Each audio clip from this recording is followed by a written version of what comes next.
An interest in interest, an interest in interest. Focus question. What must Mike decide? Why is it a difficult choice?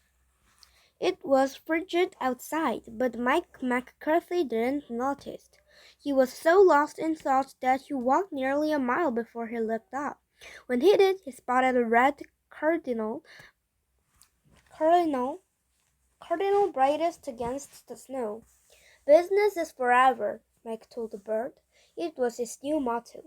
Business is forever, he told the kids sledding in his front yard. Neither of them gave him any argument.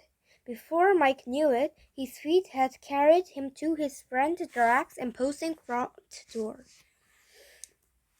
"What are you doing here?" Drax asked. "I don't know," Mike said, "but I think I need a loan." "What for?" Drax asked.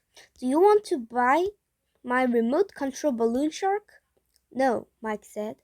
"I need capital to start a business." Drax grinned. "Step inside," he said.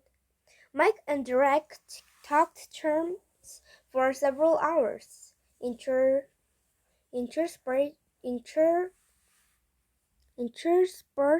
with generous breaks for playing video games and scarfing down assorted snacks. While sending Drax shark out over the back wall, Mike raised an important possibility. "Now let's say my business fails," he began. "When has your business not failed?" Drax asked. "Tochi," said Mike. "If you know my track record, why invest in me?" Drax shrugged. "I'm feeling generous." Mike handed the remote to Drax.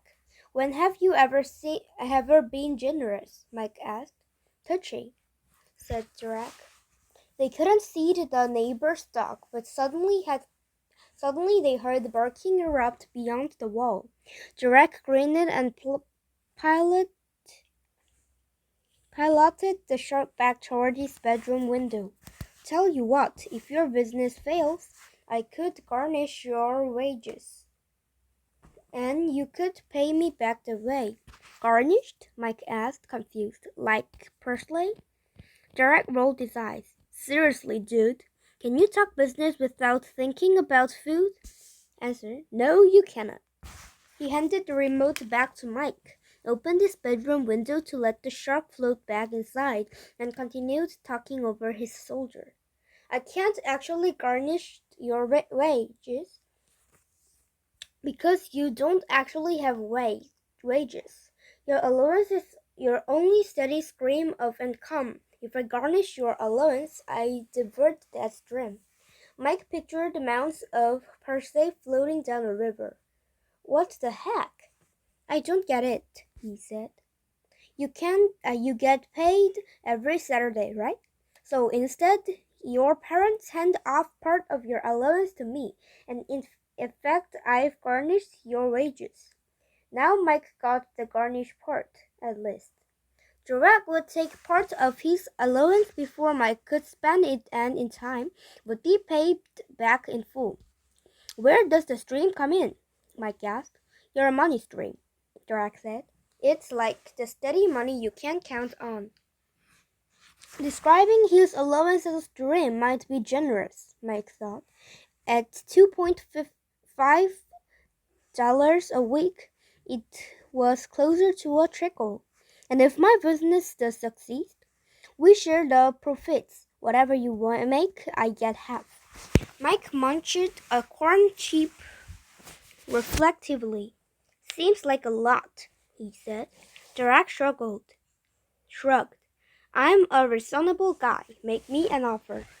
When Mike returned from Drac's house, he stopped by at Lester's bedroom. "Hey," he said, "I've got a question for you." Esther smiled. "I need to borrow capital, money to start a business. Drac says he won't charge me any interest.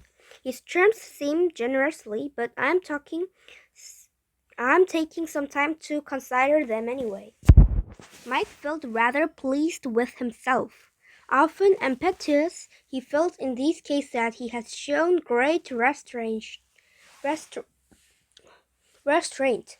"You've got capital too," Mike continued. If I borrowed from you, would you charge me interest? Would you want me to? Mike laughed. What kind of question is that? Well, Esther said, you're a business guy now, right? Right, said Mike proudly. So if we are doing things all businesslike, then I'd charge you interest. You're too, Mike said. Only if you want to do things businesslike. Otherwise, I'd lend you money the way Derek would, with no strings attached. Who said there were no strings attached? Didn't you? No, said Mike. He's not charging me interest. He's sharing my profits. Esther thought a moment. Net or gross? She asked. Mike's eyes widened in panic. This was a critical distinction and one he'd forgotten to nail down. How do you know about wet versus gross? He asked. Your lemonade stand last summer. Gross profit was all the money you took in. Net profit was what you had left after you'd covered all your costs. No net profit, Mike recalled sadly. None. Either way, she added brightly, he must have a lot of faith in your future success. He must, Mike said, unconvinced. What's his share? 40%, Mike said. I talked him down from 50. And if your business fails, you owe him nothing? Mike laughed darkly. If my business fails, he'll garnish my wages.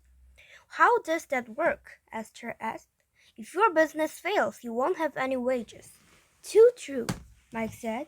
He'll divert some for my weekly allowance until I've paid him back. I see, said Esther. Well, let's say you succeed. If you're doing all the work, I don't think you should have to give away 40% of your profits. Besides, how can you invest in your business if he's taking that much? I hadn't thought of that, said Mike. I'll charge you 5% interest, Esther said, adding quickly, if you want me to. And if my business fails, I garnish your wages. Mike chewed his lip, considering. Okay, he said at last. Let me think it over. He walked to the door but turned back to ask Esther the same question he'd asked Derek. You know my track record. Why invest in me? Esther beamed at him. You are my brother, she said, and I believe in you. Math minute. Say Mike has paid back his loan and now makes $100 a month. If Mike took Derek's deal, how much would he give Derek each month? What if Mike took Esther's deal? It was hard, but Mike held off deciding between the two loan options. Later that week, Derek flew with his parents to a resort in Arizona to escape the cold. Mike always ate with Derek, but the next day, when he walked alone into the cafeteria, he spotted Violet. As luck would have it, the funky fashionista was sitting by herself. Mike moused over casual, but quickly. Violet waved, and he sat down. Together they laid out their lunches, and Mike laid out the two loan options. Well, Violet said when he was done, money is not my passion. What are you talking about? Mike cried. We're an amazing businesswoman. I mean girl person. Violet smiled. Thanks, but fashion is my passion. Hey, that rhymes, said Mike. I don't know all this business mumbo-jumbo. I mean, wage garnish, is that some kind of per se that sprinkle on your paycheck? Mike snorted in delight. I know, right?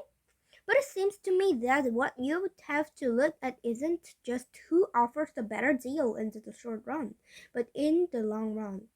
That makes sense, Mike said. But what if I don't make it to the long run? Either way, you get your wages garnished, Violet said. But consider this. Your sister is charging you 5% interest on the loan. If your business succeeds, you can pay off the loan with your profits and pretty soon stop paying her anything. And if my business succeeds, I'll be paying Derek forever because business forever. 40% forever, Violet said, nodding to emphatically that her ponytail whipped around. Then you've kissed 40% of your profits goodbye forever. Mike gazed at her dreamily. Violet, he said, has anyone ever told you that your eyes really are violet? Violet gazed back at him. Every day, she said.